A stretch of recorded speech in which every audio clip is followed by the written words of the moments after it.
STGT পরীক্ষার ফল প্রকাশের 4 মাস পেরিয়ে গেলেও এখনো শুরু হয়নি ভেরিফিকেশন প্রক্রিয়া। এরই প্রতিবাদে এবং দ্রুত নিয়োগ প্রক্রিয়া এগিয়ে নেওয়ার দাবিতে টিআরবিটির চেয়ারম্যানের কাছে ডেপুটেশন দিলেন উত্তীর্ণ প্রার্থীরা।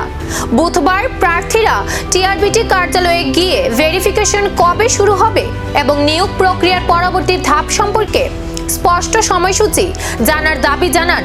তাদের অভিযোগ, দীর্ঘদিন অপেক্ষা করেও এখনো কোনো নির্দিষ্ট ঘোষণা না আসায় অনিশ্চয়তার মধ্যে দিন কাটছে। এতে মানসিক চাপের পাশাপাশি ভবিষ্যৎ পরিকল্পনাও ব্যাহত হচ্ছে বলে দাবি তাদের।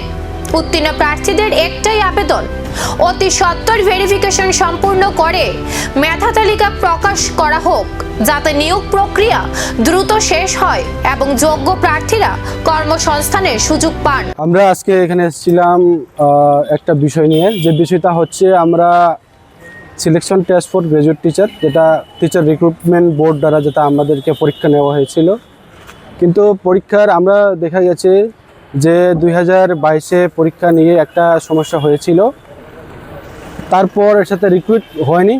এবং আমি সর্বপ্রথমে কংগ্রাচুলেশনস, অভিনন্দন জানাবো যারা এখন বর্তমানে পিজিটি মানে পোস্ট গ্রাজুয়েট টিচার, যারা এখন বর্তমানে ওরা বিদ্যালয়ে যোগদান দিয়েছিলেন এবং যারা টেট পাস করেছিলেন তাদেরকেও আমরা অভিনন্দন জানাচ্ছি। এবং আমরা 2019-20 থেকে যে পরীক্ষা নেওয়া হয়েছিল, তো 20 হলে এখন 21, 22, 23 করে আমরা 6 বছর যাবৎ চলে গেছে, কিন্তু এখনও আমাদের এসটিজিটির কোনো যে পরীক্ষা নেওয়া হয়েছিল কিন্তু নিয়োগ প্রক্রিয়াটা এখনো সম্পূর্ণ হয়নি। কিন্তু সেই কারণটা আমরা আজকে বুঝতে পারিনি। কয়েকজন আমাদের প্রতিনিধি হিসেবে এই অফিসে জিজ্ঞেস করার জন্য এসেছি, কিন্তু তাদের কাছে এটাই জবাব যায় যে দেখা যাক কি হয় না হয়। ট্যাটের দেখা গেছে, কিন্তু ট্যাটের পরে তোমাদের নিয়োগ করা হবে, তোমাদের স্ক্রুটিনি ভেরিফিকেশন করা হবে।